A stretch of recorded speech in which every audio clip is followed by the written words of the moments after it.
Welcome to the SpartanMag.com VCast. Jim Comparoni, Paul Konyndyk, Breslin Center, East Lansing, Michigan. Michigan State University. What's Michigan State, number 6 or 7 in the country? I don't know what they are, but they're still undefeated. They beat Iowa 71-52. A battle of unbeatens. Michigan State advances to 8-0. Big Ten opener here on December 2nd or whatever it is. Where's Michigan State ranked? You know off the top of your head? 7. Doesn't matter. 7. There we go. Paul knows. Number 7 ranked Michigan State Spartans take down Iowa. Nice fist fight on the hardwood tonight. A lot of fun. Physical. Mr. Pat Fitzgerald, courtside, sitting right next to Izzo over there. He got front row to hear all of Izzo's expletives tonight, and there were a lot of them because this was Izzo's type of game, and for a while Michigan State didn't play as well, but they eventually got it turned around. Exciting, entertaining day. Crowd was great. Fitzgerald took the mic. You guys probably saw it. Big day for Fitzgerald, big day for Michigan State, staying undefeated, winning by 20 points or whatever. Izzo said that, in his opinion, Iowa's a top 25 team. Is that what he said? I believe it. At the beginning of his statement. And you've been watching Iowa this week. So Michigan State beat a pretty good team tonight. Yeah, I mean, this is a better win. And we'll talk football in a minute, but basketball first. I've said this before, and I really believe this. I would rather play Kentucky, on a neutral floor than play this Iowa team, just because of some of the things that you have to prepare for. Now, like Michigan State's seen it a lot, and Michigan State screens a lot, so they're used to playing against screens and whatnot. But some of the things that Iowa does, in conjunction with how slow they run their offense and whatnot, it can be frustrating. And you think of the grinding pace that Wisconsin used to play at back in the day, and there's some aspects of that, but this is not an easy team to prepare for. And I thought Michigan State, one of the things they've done a great job, in my opinion, all season long, is whenever they've had tricky matchups, they've been ready for them. And they did a great job and were very prepared for this Iowa team. And I know their coach, Ben McCollum, afterwards was talking about, they weren't ready for Michigan State because they weren't in a flow on offense. And I call bull crap on that. I feel like Michigan State took away kind of a bread and butter thing on what they like to do. They do the empty side ball screen with the Iverson cut, and then once they get you to go over top of the screen, they re-screen, and then they've got guys driving to the basket all the time, and Iowa got virtually nothing off that. And I also felt Michigan State was physical enough where Iowa didn't switch sides of the floor and kind of try it from the other side. So I think Michigan State did a great job against Iowa, and for a guy who prides himself on offensive efficiency, and Ben McCollum, he, as nice as he was at the podium, he had to be seething on the inside. And I know he's going to turn this into a positive, because coaches do turn these things into a positive. But Michigan State put on a clinic today on how to defend Iowa and how to use depth against Iowa. And it doesn't happen unless you have bigs that can defend in space. And Michigan State had bigs that can defend in space, led by Carson Cooper, and a point guard like Jeremy Fears, who continues to impress me. I actually thought this might be a game where Jeremy Fears, who is, a little bit cocky, has a little bit too much swagger at times. I felt like this is a game against a senior point guard who is a very high-level player, where Jeremy Fears could be a little bit too much full of himself and have an issue, short circuit. And I was wrong on that. He played with poise. He played with great defense. And Bennett Sturtz on the other end of the floor is a guy that took some bad shots and was frustrated. And I know Sturtz is a really good point guard. Some project him as a first-round draft pick. I really am impressed with Jeremy Fears in how he continues to grow and meet the challenge from a week-to-week and a game-to-game basis, where he really hasn't had what I would describe as an off game. He's had games where he hasn't scored a lot of points, but each one of those games he's still found ways to win, found ways to help his team, whether it's defense, whether it's running the offense. Sometimes it's been scoring, but he was outstanding once again today. Leadership, poise, got to the free throw line. That was a huge part for Michigan State early. But Jeremy Fears outplayed Bennett Sturtz. I didn't know that. I thought there's a chance that wouldn't happen because he's going up against a senior. He's still a younger guy, with some rough edges that he's got to hone sometimes. And I was impressed with Jeremy Fears. I was impressed with the way Michigan State played defense, and that's a really good sign for Michigan State moving forward when you're going to have these difficult preps in a short period of time in Big Ten play. Yeah, I thought, getting back to what you're talking about, Michigan State's defense, Iowa playing a 5-out style. It goes all the way back to when Michigan State played Colgate. And then Kentucky. Kentucky doesn't want to be 5-out, but they end up being 5-out. Michigan State has seen that a few times. Iowa does it really well with different types of actions and so forth. And McCollum was talking about their single action. Michigan State did a good job with their bigs, not only out on ball screens and switches, but getting a third man of help in the paint. on the rollers, screen roll or screen slip, covering that stuff. That's what McCollum was talking about, how we're not just a one-action team, or we need to be more of a one-action. Like when they played Mississippi, one action was enough. He said Mississippi switched all the time, and they just kind of found matchups and went to work that way. Yeah. Michigan State doesn't switch. The hedge help recover and get a third guy in to help. And he said we didn't have, basically he did, not his word, but it sounded like they don't have it installed to go to a second and third action when that first one is stuffed. And Michigan State's defense stuffed it. Doug Wojcik continued doing a great job with Michigan State's defense, matching up against these opponents and what they do well. And he's done that for a couple of years and did it again tonight. I think they've got it installed, and they've got guys that should be able to run it. Like you look at their starting lineup, 3 or 4. But they've got it installed, but he said we never got to our second action. Did he mean that? It sounded to me like no. He said. I mean, the way he said it is he's upset that they didn't get to their second action. He feels like they could have and didn't. He feels like I heard him that he said we don't really have it to go to right now. I don't think so. Okay, that's not how I read it. And I think one of the things he was regretful was he felt like his guys were standing around watching and waiting for Bennett Sturts to make plays, and that happens when you've got a guy that's been the straw that stirs the drink. And Michigan State, to its credit, has found different ways to. They don't really have a go-to guy. They've got guys that have shown that they can go to them in crunch time. But Michigan State got it from a lot of different individuals today. Like Konyndyk did such a nice job, I think, getting that power dribble into the paint. I think Jesse McCullough had some moments where, as well as Jackson Kohler, where they got isolated in the post. Those are more finesse big guys that Iowa's got, and they were able to use those jump hooks effectively. Michigan State had a lot of different guys making plays today. Yeah. With the way Michigan State played defense, it was the third defender, like ball screen, big hedge, the third guy, the third helper, clogging that lane on the roller and then rotating around and not having any. It's hard to do that without having slippage elsewhere, and Iowa didn't really hunt for that slippage. But I was impressed with McCollum, the way he talks, and he said they got a lot out of this game playing here in this atmosphere. Atmosphere was great. Michigan State fans fired up. Basketball team off to a really good start. Top 10 team. Maybe ahead of schedule from what the national pundits think or thought. Izzo thought they'd be this good. Wasn't sure they'd win all these games, but they have 1-0 in the Big Ten. December 2nd, Big Ten game this early. Yeah. I can think of years when Michigan State didn't play their home opener at all until December 3rd, 4th, or 5th. And now Michigan State's not only played a lot of home games, now they're playing a Big Ten game. They've already played Arkansas, Kentucky, and everything. This is the toughest December matchup that Michigan State's played in Big Ten play since they lost 2 years ago to Wisconsin, the one with the A.J. Storr team that beat them by 13 points. Usually Michigan State hasn't had tough games like this. They ended up playing, and I'm not saying all Big Ten games are tough, and there's been some close ones, but they've been playing Nebraska, teams like Nebraska and Minnesota, like 2 years ago or 3 years ago, whatever it was. Because A.J. Storr's on his fourth team or whatever. Since then, he played for Ole Miss. That's why I remembered this.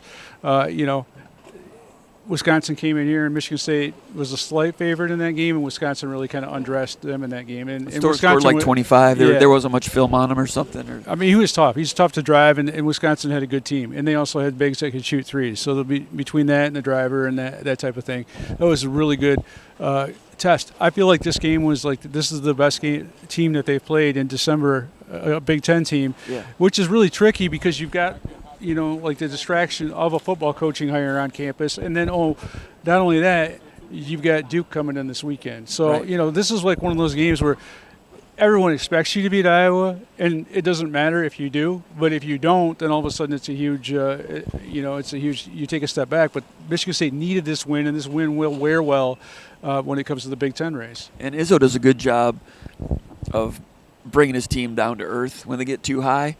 But 7-0 needed to do that this week and focus on this one. And you can tell they put a lot of energy into this one. Big Ten game. Now Duke, a lot of energy in that one. Is there anything wrong with being 8-0 and all the energy they will have expended before December 15th in a season? Because April's a long way off still. Well, it's different. Here's my thing, okay? Like, we've been talking about that a little bit. You don't want to peak too early. But this is different than when you see some other teams doing. I look at a team like Purdue, and one of the criticisms of Matt Painter is they give every game full treatment. Like Gonzaga is another one where they play all out early in the season. This is the difference between Michigan State and those teams is, and maybe even North Carolina, who Michigan State just played, you saw against the North Carolina game, Hubert Davis wanted to beat Michigan State. So what do? He shortens his bench. They play fewer players. Michigan State's still playing a lot of different guys. Cam Ward could have played in this game, didn't.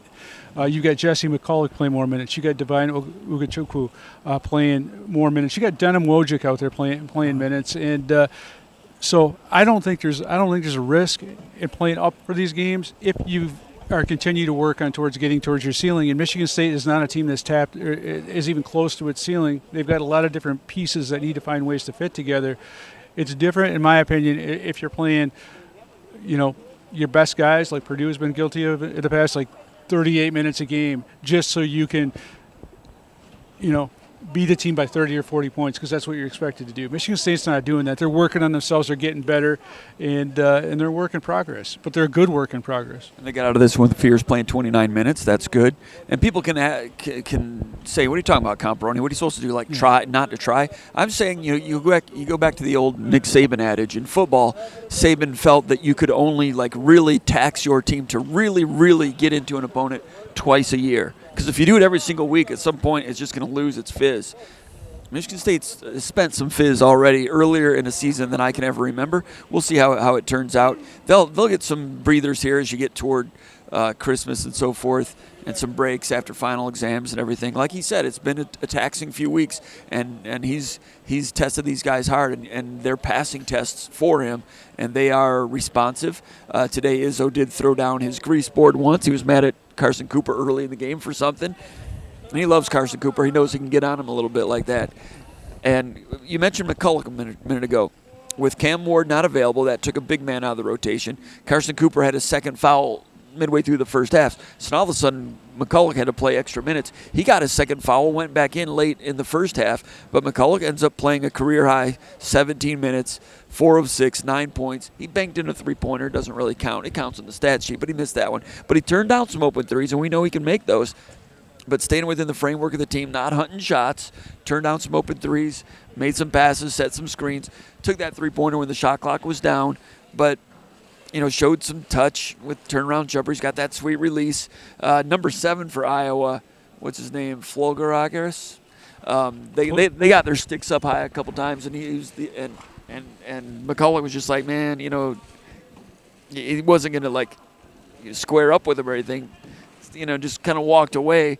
But McCulloch was out there doing all the right things, including that. Yeah, Player of the Year. Fulgeras is a Player of the Year in the Horizon. Fulgeras. He was Fulgaris or whatever, Fulgaris. But he's a Player of the Year in the Horizon League last year for Robert Morris. So just a really good player in terms of efficient scorer. He's a guy. Both him and Koch are guys that were shooting above 40% from three. The one thing they don't do very well is rebound, and that was evident today. But we talk about with him getting downhill in some of that rescreen stuff. One of the things that those bigs are really good at is rolling to the basket and then kick into the corner. And because they didn't get into that second action, like we were talking about, there weren't some of those wide open corner threes that they're used to. And the foul trouble, I think, the foul trouble that Iowa bigs had in this game was a problem. And part of that was them trying to match the physicality on the boards. Michigan State won this game with defense and rebounding. And then, Fears got to the free throw line. I think that was huge for him. He got to the free throw line when they needed it, and then they started getting downhill and getting really point blank shots to the point where Michigan State was a team that was offensive.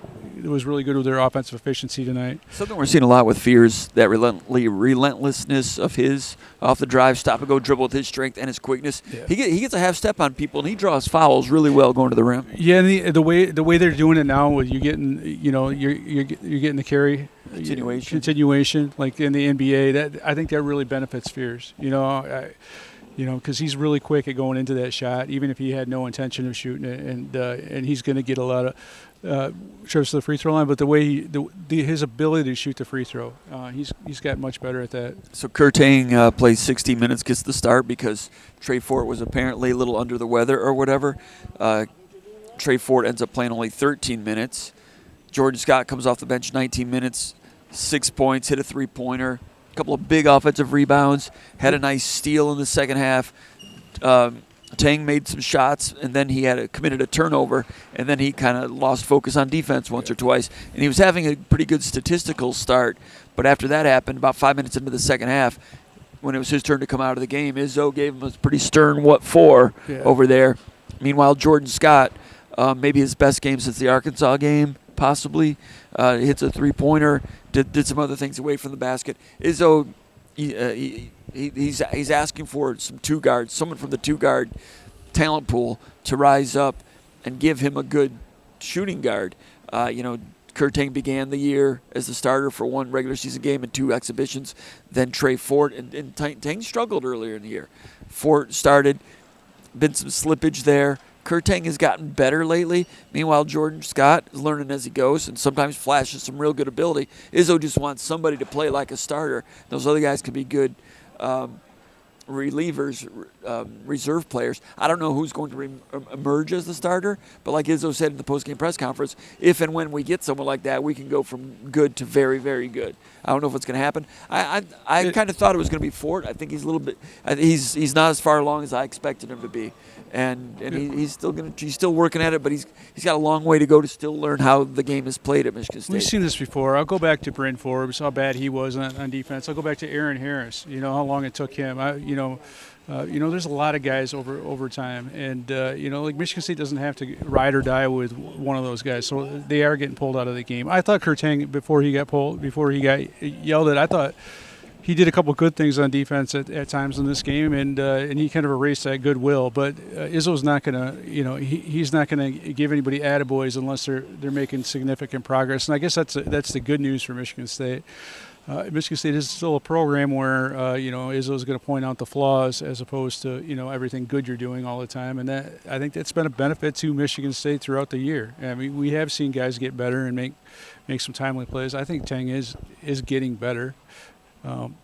Probably not as fast as Izzo would like it, but I wonder if that'll change once they get past this Duke game and they do have a couple, get some more practice time. I mean, that's one of the things that Izzo wants to have happen. We'll see if that ends up happening. Meanwhile, I think Divine Ugachukwu has started to play some good minutes and done some good things, and he's doing some Michigan State things, like where he saw that opening to the basket today and he just turned on the Jets and we saw him finish at the rim, using his athleticism and quickness to finish past that Iowa defense. Those are good things. I think he's stronger with the ball. I'd still like to see him a little bit stronger, but against that Iowa team that's clutchy and grabby and all that stuff, I thought he did some good things. I thought he's been better against some of these. Against North Carolina, I thought he made some progress. So there is being incremental progress being made, but we're going to hear about the flaws from Izzo, as we've come to expect. I think at some point they're going to get what they need out of the guys that they have. Fort has the physical ability to do it, and Jordan Scott does maybe later in his career strength-wise, but he's stronger than they thought, and he's got that length. Jordan Scott plays stronger than Trey Fort does right now. Yeah. Trey Fort has the physical tools. Jordan Scott has the drive to want to, and he's got an edge to him. He wants to prove people wrong. He's flying in there, giving up his body. I'm sure he leads the team in floor burns per minute, and I think he does that because A, he wants to prove people wrong and he's a competitor. B, he knows that he can make a niche for himself on this team by doing those things as a freshman. And there's something you got to separate yourself. And his defense has been very good. He's got that length, but his basketball IQ, his toughness has been, a lot more than I expected. And that bodes well for him moving forward, especially if these guys don't make progress. So if those older guys don't make progress, it's going to be Jordan Scott at some point. Some of the things for Ford are just habits. And his habits are not as bad as they used to be. Like it might have been the Arkansas game, one of those games. I mean, you see him in practice, and they're working real hard on getting over screens, and he's doing better and better at his footwork on those things and the intensity there. There's one play, I think, against Arkansas where he gets over a screen and defends a guy, and his guy passes it, and then he takes a little break. Yeah. And they get right back to his guy, and the guy busts a 19-footer in his face. It's like every second, Mr. Ford, in this program, you got to be on it. That's 5-6 games ago. But those things, because he's got the physical ability to do it, is just being retrained out of your old habits. In this game, he had a couple chances to drive on the baseline and score, and he turned down those chances. And Tom Izzo went and talked to him when he went to the bench, and he was like, "You need to shoot that." Yeah. So it's a different, because he's taken shots that have not been the right shot. And that's the balancing act type of thing. And that's he turned down a shot. Good on him. Turned down a couple of them. And now they're like, "No, that's a good one. That's a good shot." You saw a lot of guys turning down shots on the perimeter today by getting into the middle of that defense and driving and getting in like a position where they can isolate. Like you mentioned, Jesse McCulloch, Jackson Kohler, Carson Cooper also tried to dribble into that defense, and you got to know what's a good shot against which team. And that baseline, it did appear open at times, and if you get to it early enough, I think if you drive too far in there, they're going to collapse on you, and then you run into some problems. But that mid-range jumper that was there for Fort on the baseline, he needs to be able to shoot that. But and that was just like little this little 4 or 5 footer, which is a tougher shot than you'd think. But he can do it, and that's what Izzo wants, because he's going to have to make, against a team like that, against that defense, that's a shot. That's the best shot you can have in that instance, and he can make it. So that's kudos to him for turning down shots that he probably would have never in his career before he played here thought about turning down.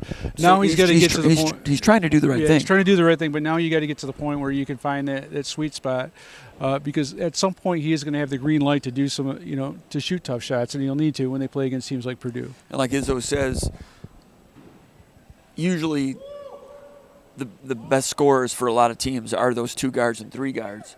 So at some point you're going to need a Jaden Akins to play defense on a 6'4" guy that can light you up.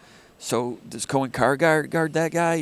They don't have that defender like you've been talking about all off season. How much you're going to miss Trey Holloman and what he could have done. They're still better on defense. Their guard defense is better than I thought it was going to be. Even though those guys aren't great, it's getting better than it was at the beginning of the season. And Jordan Scott, I do think, is a good defender. He's got the length on there. And he doesn't really get screened out of plays like what you'd expect for a freshman. So I think they're going to get there. It's not what it was last year, but they have other areas where they're, I'm not going to say making up for it, but Cohen Carr is growing as a defender. So that really helps. And they're not going to be as good in backcourt defense as they were last year. They can be good on defense, and it can be a different type of defensive team, but everyone has to be growing and moving in the right direction. And something that they've used, whether it's an experiment or just out of necessity, with Divine Ugochukwu playing some 2 guard. Yeah.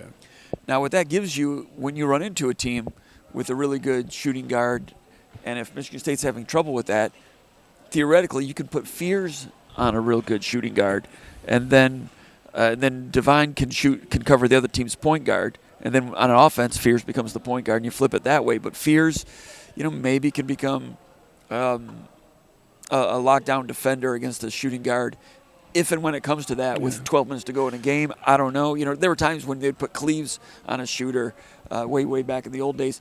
Not ideal, but they don't really have that glove in the perimeter We've seen them do that last year playing with two point guards. And the thing that today... For defensive purposes, though? I mean, because Holloman, they just needed to get Holloman on the court, so that was out of necessity. But in terms of, I think Divine can shoot it well a little bit too. Today was weird because Iowa was trying to save. They were trying to save some possessions for Sturtz because he plays too many minutes, and they were trying to put the ball in Cale Combs' hands a little bit. So it was. I don't know. Michigan State's got to find different. They've got to find different combinations, but. It would be nice if Cam Ward's is too young to be the all-purpose defender that I think he will be. He can't guard like a shooting guard. He can't, but going through a slalom of screens all over the place. So I mean, ideally, like Fort. What you meant for it, but it's not going to happen. That's what they're working on. So. And Izzo says as they get out of this gauntlet, this early season gauntlet, he says, when we get back to practice, that'll be on me to make more progress with that. Because I've seen them make progress getting over screens and all those things, those, square one defensive fundamentals in this system that were new to Fort. They really impressed upon those early in the season. Now getting back to other things that they're going to need to be done. The good thing is he's a coachable guy. He wants to do it. It's just a concentrated boot camp to get him programmed in 2 months. Yeah. So and that's what they need to stay as a top 10 team, top 5 team, and maybe go for some more banners and so forth. Pretty much. You want to move on to football? Yeah, I don't know, man. It's hard for me to talk about all the flaws with this Michigan State team because they are 8-0 and they played they've played a really, really good schedule so far. We'll see what happens against Duke, but. And I don't even know what Duke did tonight. It was a close game against Florida when we last checked. But it'll be interesting. Michigan State's got it's a fun team to cover because they do have that connectedness. They are polling in the way that they need to be polling, and it's a fun day for us covering football today. I mean, it's the first time I can say that in a long time that being around the football building was fun. And you know, like I don't want to say that, you know, selfishly, like I've got a great job. Obviously, I enjoy what I do, but it's nice to have new energy in the program. It's nice to have you know, Pat Fitzgerald with that Big Ten persona. You know, and I've always respected him covering Michigan State when those teams played. He's a player's coach, but it's accountability, integrity, all those things that I love about Pat Fitzgerald. It's really surreal to see him wearing green and white, but it's really, I think, a really good thing for the program. And you know, I'll go back to, you hear players, former players, you know, guys like Brian Lewerke calling him a good culture fit for Michigan State. He's culturally a really good fit for Michigan State. It was fun. It was fun to cover that today, but it was also, you know, there's a lot of depth to him as a human being, you know, and I enjoy that too, because you know, before they hired a coach, some of the things that I wanted to see, I wanted to see energy. I wanted to see like authenticity. You know, you want to see accountability. And, you know, he checks off those boxes for me. Like, I think the football is going to get there, and I think just the energy he brings to everything he does, it's going to be of benefit to everyone in the football program, because those players have worked their tails off for the last 4 years.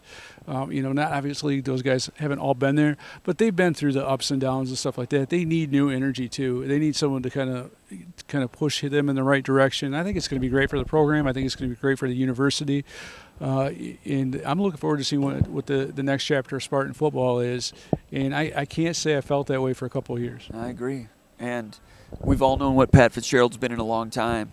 He was a total package when he was at Northwestern for what they have to work with, and how, you know, they went up and down here and there. But that's the way it's going to be at Northwestern. He was excellent, and to see him doing it now with a Michigan State coat of paint on him, you can just feel the excitement of Michigan State fans, because Pat Fitzgerald is a rah-rah guy. And this program hasn't had a rah-rah guy in a couple of years. But it's real too. It's not fake. It's real. He's a program guy. He's a rah-rah guy. He's what Izzo would have been if Izzo had been a football coach. Yeah. And I mean, the administrators are excited about it. He'll fit right in with this aggressive fundraising inertia that they have going right now. He'll be at the head of the pack of that. You know, we saw the fundraising he did at Northwestern to put together a great football building they have there and refurbishing the stadium. Michigan State, I think, is going to be announcing a huge athletic donation coming up this weekend. And from what I heard, not confirmed this, but word is that that's going to include a lot of things in the athletic department, but among them is improvements to Spartan Stadium. A lot of people have been calling for that for a long time. There's going to be some real tangible improvements. We'll see what they announce on Saturday. I hear they're going to announce it for the Duke game. We'll see if that happens. And I've heard also some improvements here. The luxury suites are going to become more of a money generation aspect. Right now, they get some money out of those, but more could be done up there. We'll see what happens there. And also repurposing Jennison Fieldhouse, the money that was supposed to go into the new Olympic sport arena that ended up being canceled. So Jennison needs to be the place for volleyball, wrestling, and gymnastics going forward. It's going to get, I don't know, I've not looked at the renderings. I don't know, gutted. I don't know if that's the right word. Do they build out onto it? Not sure, but they're going to repurpose that and utilize it. Not unlike Minnesota with Williams Arena, has been around for a long time. So that's what I've heard. I've not confirmed that. That's what I'm expecting this weekend. But Spartan Stadium, which I think is a great location and great structure, great history in that place, grass field, all of it. I wouldn't want to just like knock it down and build something new without any soul somewhere else. It's got some soul in there. And, you know, knocking things down would just be way too expensive right now. That would not be smart money. But the place can use another coat of lipstick on that place. But I think all these things are going to look really good here in the near future. Fundraising is going really well. And I don't know the specifics, but I think there's going to be some offshoots from that with corporate partners that are going to be pointed toward NIL, which can help above and on top of that House settlement, $20.5 million. I don't know all the particulars, but there's a lot of optimistic people with Michigan State sports.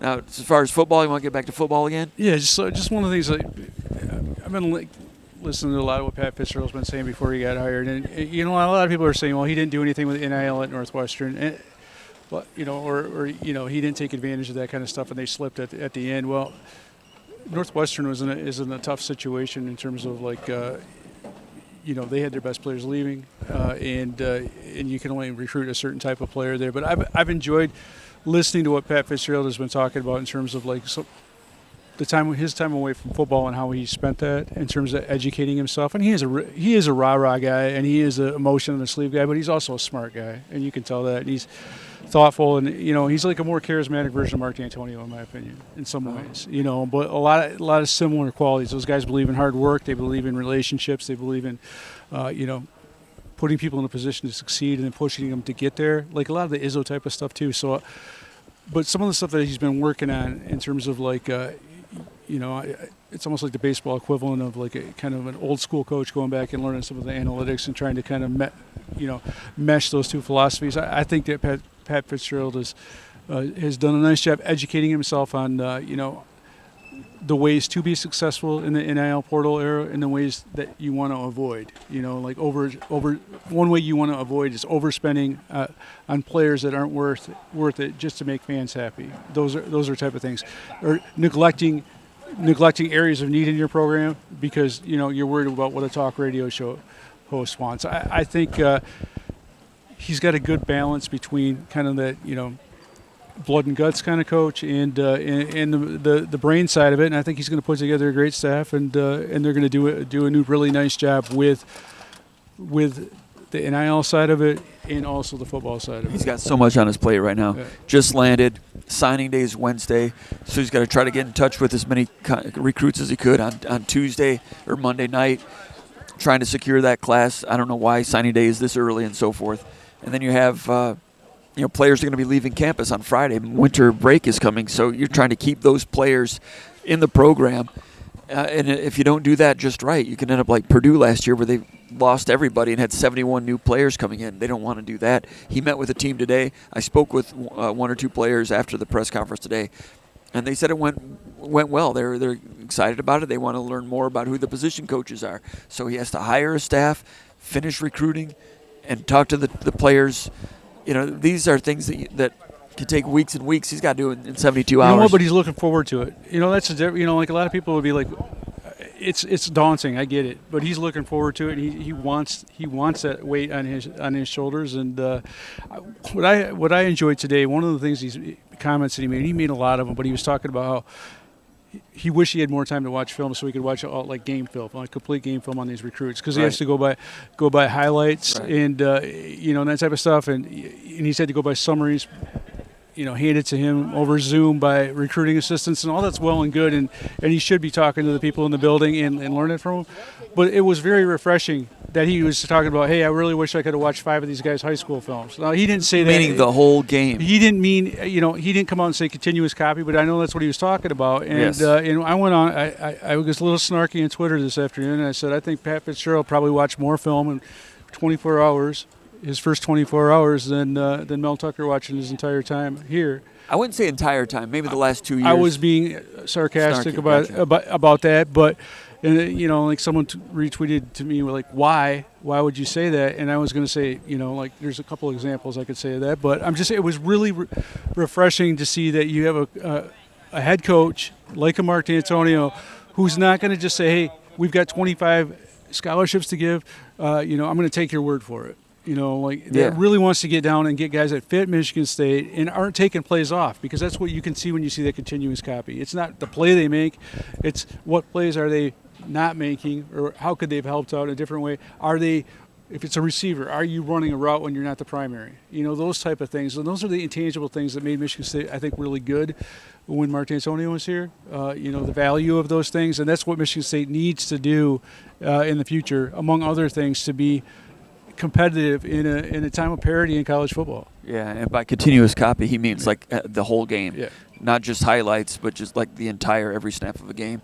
And Fitzgerald was lamenting that he didn't have time or didn't get a chance to do that. To have the that's the sign. That's a sign of a thorough coach. Yeah, that's what I like to. I mean, there's a little subtle thing, but stuff like that when you've got so much on your plate, and that's what you're thinking about. That tells me that the guy's not going to mail it, and he's going to put in his hours. And one thing about Pat Fitzgerald is that he is all in, and it's really refreshing to see that. Yeah, and you would think that every coach would do that, but not every coach does that. So he's going to do it. He's committed to player development as being a corner post of his program. As it should be. Yeah, and he's bringing that to a rig like Michigan State where he can recruit really well. And he's excited. He's on a mission. I mean, he can't wait to get going. And he sent a message out to high school coaches. You're going to be seeing a lot of us.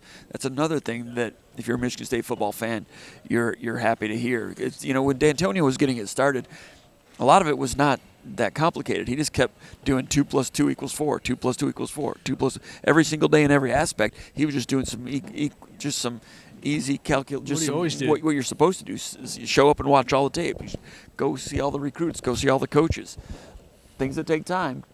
But and after a while, he just did everything right and made it look easy. It was not easy. But then he went 35-5 in those 3 years, and you can't expect that to happen. But this guy, Fitzgerald, is just going to be doing a lot of the right things over and over and over times 85. It's funny. I was thinking about some of the recruits that Fitzgerald lost to Michigan State over the years, and there's been a few that Michigan State lost to Fitzgerald. Like guys like they lost, guys that wanted to get a great education. But there was a lot of good players that came here that Fitzgerald, the Dowell brothers, Andrew and David, were committed to Fitzgerald. Lewerke, said he would have gone to Northwestern if he hadn't come here. There's guys like that over the years. Mike Sadler. There's another guy, and there's been a lot of guys like that. Northwestern. They did not get to pick first in recruiting. And they had to constantly battle Stanford and Notre Dame for that recruiting base. But it's going to be interesting to see what he does. I really like the message to high school coaches. He didn't talk a lot about recruiting, but he did say, "Hey, we're going to build our program with in-state talent." But he said it was a D'Antonio type thing where he's like, "We're going to make ourselves available to you. You're going to see us all the time. We're going to give of ourselves to you." And he said we're going to start and end in the state of Michigan. Which I've never heard that one before. So D'Antonio was big on that. Even if his guys even if schools didn't have players or recruits, they would have coaches in there in the spring because you want to study and research other guys that you're recruiting. You want to ask a guy at this school, "Hey, by the way, what do you think of this guy? Is there any other guys that you play against in your conference that might help our program? By the way, now that I'm here, what can I do for you? Is there anything that I can do to help you get better as a pass rusher? Do better, like this and that?" And that stuff pays dividends, and it's a hearts and minds type of thing. And I think Pat Fitzgerald is going to be a really good hearts and minds type coach. And this was a huge hire for Michigan State, and he's the guy that the program needed in terms of energy and everything else that he brings to the table. And I'm not saying it's going to return to what D'Antonio did, and like you mentioned, that 35, whatever that was. There's a reason D'Antonio's in the College Football Hall of Fame. Fitzgerald's also in the College Football Hall of Fame, by the way. But Michigan State needs that kind of energy right now. I didn't know that. As a player. Oh, right. Yeah. And I think maybe even as a coach. Not yet. No. As a player for sure. Yes. Yeah. And the fans lit up when he came out. They're really responsive to a coach that isn't just exciting. He's a 10. He's overexcited, but not to the point of being cheesy and corny. He can be a little corny here and there, and that's all right. Izzo's corny sometimes, but it's not fake. It's just who he is. And it's not professional wrestling, man. He's like I was telling you the authentic stuff. He was talking about when someone asked about Randy Walker or about him taking over the Northwestern job, and it was like raw emotional type stuff because Randy Walker was his mentor, and he passed away before Pat took that job, and there's genuinely tears in his eyes and. It's an authentic type of deal. So it's not just like rah. It's like there's real substance there, and that's kind of what I respect. Right. It's okay to show people who you are. I think Izzo does it all the time. There's flaws, there's warts that Izzo shows, but it's like the authenticity, man. It bonds people to your program, and I think there's gonna be a lot of people that want to believe in Michigan State football again that are going to come back into the fold because of Pat Fitzgerald. And Izzo and Fitzgerald are going to be a formidable team when they go out there for fundraising. They don't do a lot of it, but when they do, those two guys they're going to carry a room, man, and they're going to be strong. And Fitzgerald talked about the importance of alignment. And Michigan State has not always been aligned, but now Fitzgerald, Izzo, Bat, Guskowitz. Yeah. It's the most aligned and potentially powerful that it's been since D'Antonio, Izzo, Hollis, and Luana Simon. And when Izzo always said, when you get it aligned, Michigan State can be dangerous. and Michigan State just became more dangerous today. And good job for Michigan State with the Fitzgerald thing. We covered it at SpartanMag.com. By the way, give us a like here in the channel. Subscribe to the channel. Go to SpartanMag.com. Half off. It's like $56 for the year, Paul. Half off. Great coverage of Michigan State and conversation at the Underground Bunker message board. Half off right now. It was the Cyber Monday deal, extended another couple days. And you also get access to The Athletic for a year. It's the best deal we've ever had, and there's no better time to really follow Michigan State in terms of what's going to be growing, and we'll be covering that through the winter into spring practice. And I don't know what that's all going to be. You know, last year we couldn't go to the green-white game. Will that be open this year? What will they do, scrimmages and so forth? It's going to be a program. It's going to be rah-rah, a little bit of Harry High School stuff going on. But that's fun, and the fans like that. And it's football, and it's Midwest football. It's a guy that knows the neighborhood, who's always known a lot about Michigan State. Now he's driving the big rig, Paul. Yeah, it's exciting, man. And you mentioned about alignment, and you know, the words that you just said is like my brother called me right before the game started, right before the basketball game started, and he's like, "Man, I'm really excited about this." And he was, you know, said something about like he had met President Guskowitz at an event my brother had, and he's like, "I'm just really impressed with him. I'm just really impressed with where the university is." And I said exactly what you said. I said it's you know, everybody is on the same page in this as it's been since, you know, things were really rolling at the height of the D'Antonio era, you know, before some of the scandals hit and whatnot. But that's where Michigan State is right now. That's where it has to be.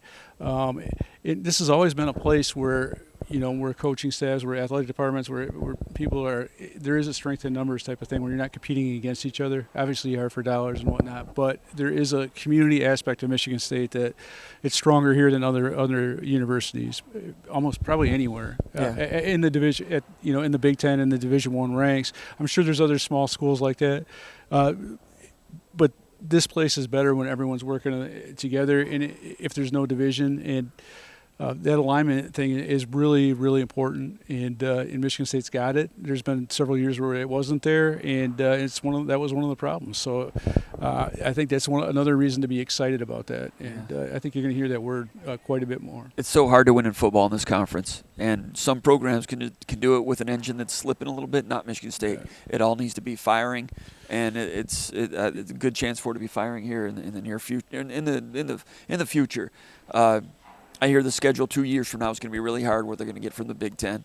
You just never know. You never know, but next year I think is manageable. You don't know exactly what all these teams are going to be. You don't know what Purdue and Northwestern and Wisconsin, the teams that are on the schedule next year, Illinois, exactly what they're going to be. But you assume they're not going to be superpowers. Michigan State's schedule in the Big Ten next year, you add Notre Dame in the non-conference, it's somewhat manageable, but I'm hearing the year after that they get the royal flush a little bit. At the same time, I felt like this year, like Wisconsin had. I felt like this year was a little bit manageable too. You know, it was. You know, so that's another one of the disappointing things from this year. And if it had been managed, they wouldn't have made a coaching change. Right. And I give credit to Michigan State. You know, Jay Batt mentioned today that he wasn't going to talk about the process and how it went down. Neither did Guskowitz, because a lot of times that's kind of the side story during a hiring situation. They didn't want to go into it. I've got really good sourcing on that, and I know that there was some outreach to Fitzgerald 4 or 5 weeks ago, not from an official standpoint. You know, Michigan State didn't ask someone to go out and do it. Just a prominent booster did it on his own, and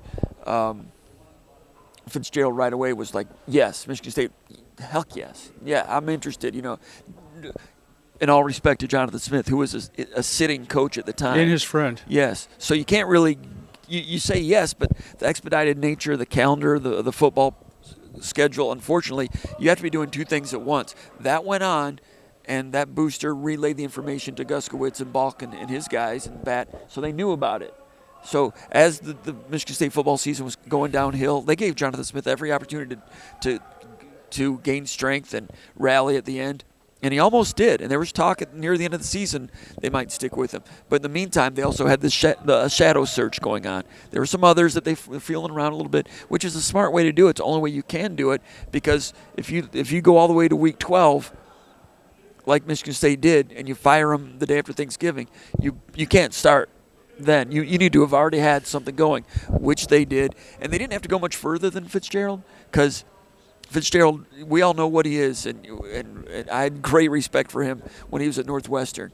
I mean, taking that program, they're operating at 100% capacity a few times. Up and down, they were hitting their head on their ceiling of what they could be, and he's great. And, you know, everyone knows about the class and everything.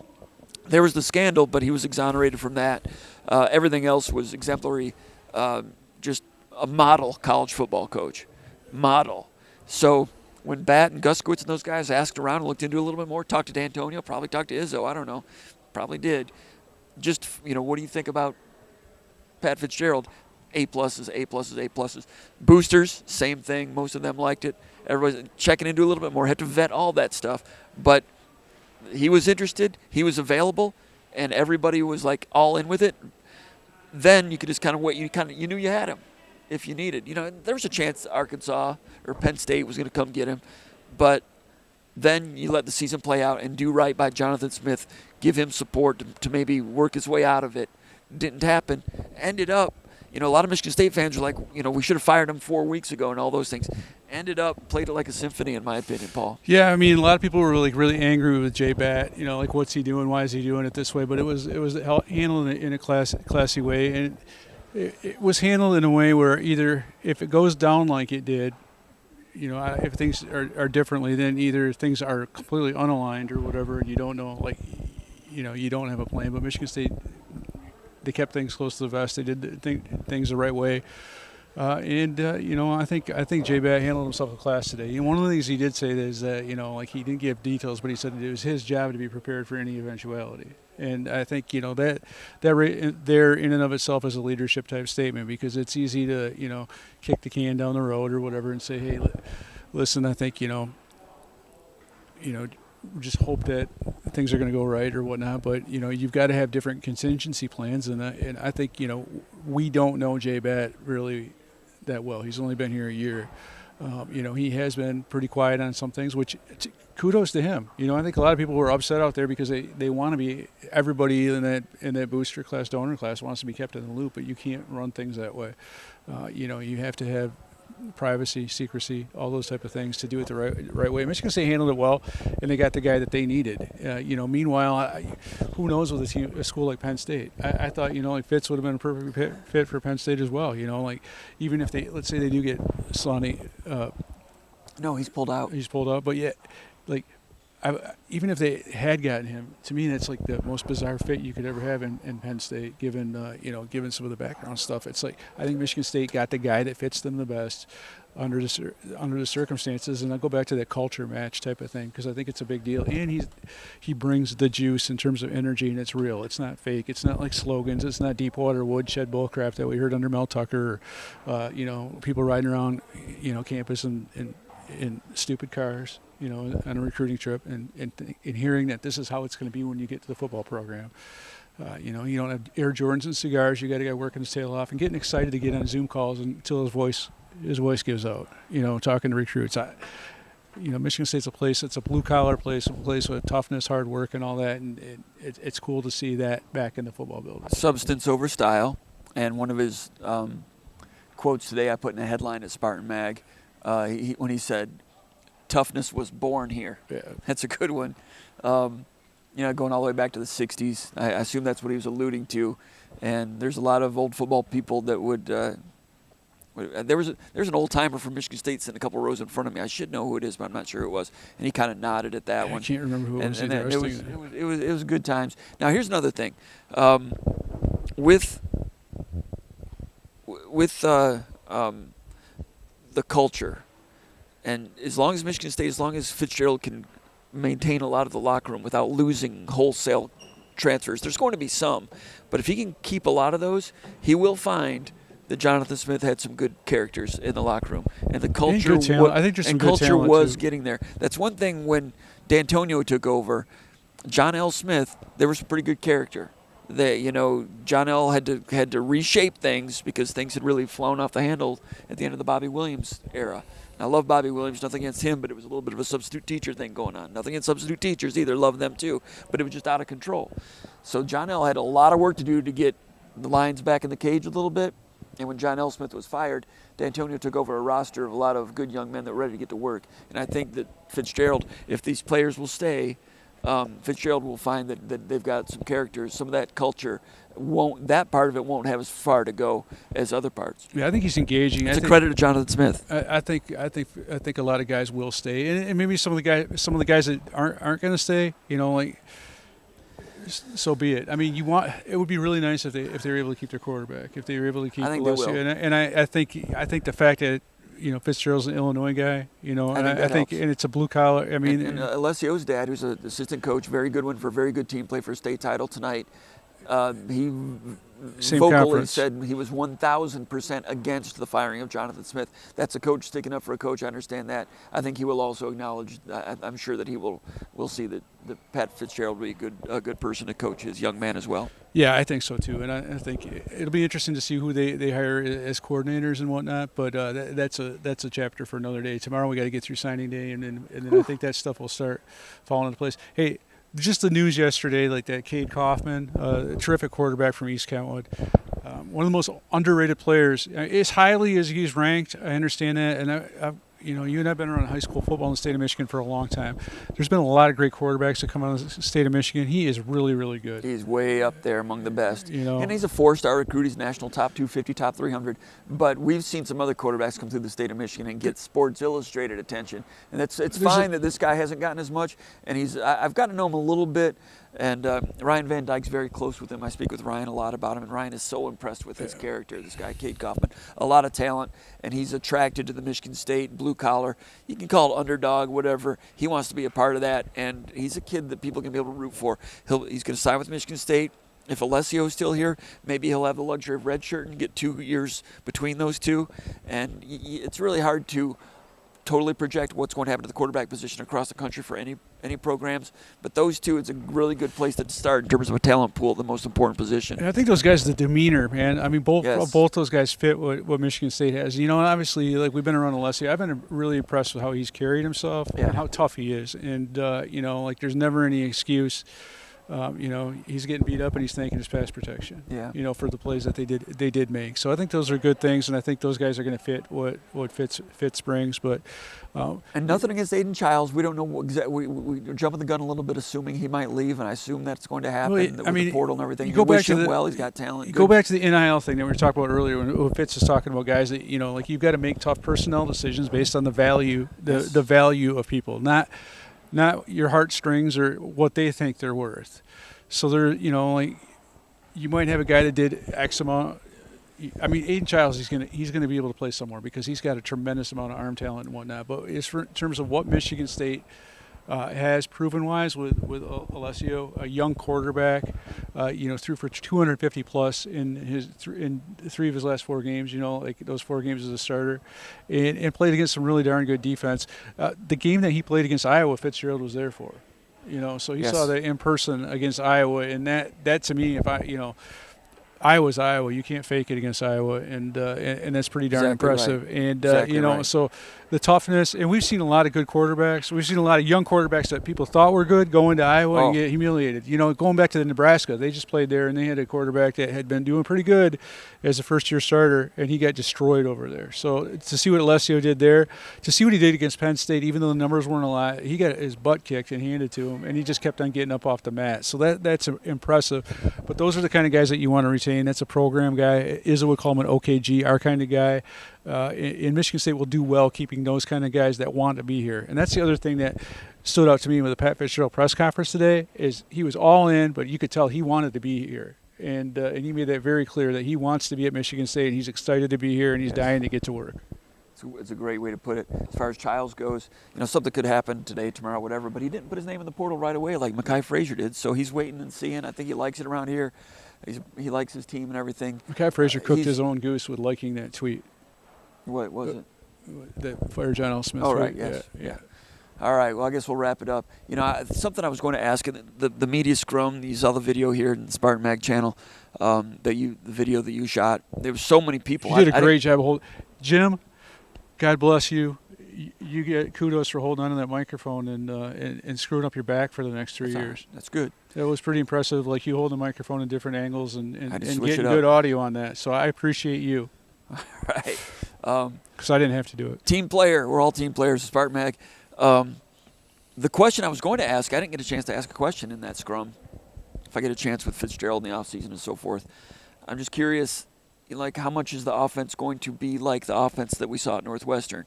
Northwestern is very much a finesse offense. Maybe they can play that way and win that way, or because like he said, football is changing all the time, and like he said today, whatever it is now, it's going to change again in the next 3 years. They'll have different coordinators. He had a long-time coordinator there, and then they parted ways. And then his new coordinator the last 2 years wasn't as successful. I don't know who they're going to hire for offensive coordinator, what the stylings will be, what kind of – I'm just wondering, because he's at Michigan State, does that afford him the chance to do a little bit more two-back? You can have more backs. He's always had the super back tight end guy at Northwestern. Do they do that? Or I'm just curious what it could end up looking like. I mean, if you get a really good offensive line and good running backs, you just do what Harbaugh did. You can have a lot of success doing that. Fitzgerald's an old Midwestern linebacker guy, and I always thought that the Northwestern offenses didn't really match kind of what he was all about. I'm not saying that's bad, or wrong, right, wrong, or indifferent. I just wonder if it's going to continue to look like that, or might it morph into something a little different. My hunch is it's a personnel thing. I mean, because like you have to have a certain, if you want to run a pro style, you have to have a certain type of personnel in that. You can't just like spread guys out and dink and dunk your way down the field. You have to have guys that are good enough athletes. Yeah. You have to have a great offensive line. Right, and you have to have and because to a certain extent, you look at a pro style and you know what they're going to run. They're going to run some inside zone and that kind of stuff, and you got to be able to stop it, but you got to be able to block that up. It's like pick and roll basketball. You have to have a certain you got to have some good athletes to do it. And on defense, when they were at their best, was when Hank Quitz was there, and he was a great defensive coordinator. And it didn't look like it was difficult. They smoked and mirrors because they usually had like maybe borderline NFL edge rusher, one good linebacker, one interior defensive lineman, and they were top 20 in run defense every year. And I don't know how you do that with the personnel that they had, but they did it. I think they're going to be in on some good defensive coordinator candidates. I know they've reached out to some already. They're trying to see how it all fits in.